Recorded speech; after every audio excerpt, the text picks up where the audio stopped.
السلام عليكم ورحمة الله وبركاته. في البداية طبعا حابة إني نهني كل الشعب الليبي بمناسبة ذكرى الاستقلال الأولى في ثورة 17 فبراير. تقريبا هي معروفة لدى كل الليبيين.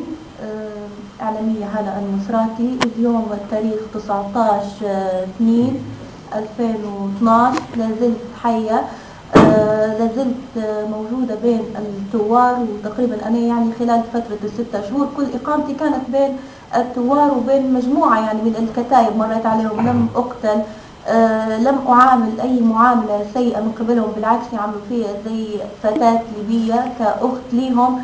يعني استغربت جدا من الخبر اللي تناقلته وسائل الإعلام سواء كانت العربية أو الغير عربية، يعني حول مقتل الإعلامية هذه المصراتي أو كونها تعرضت للتعذيب. أنا حابة ننفي هذا الخبر ونقول إني بخير والحمد لله.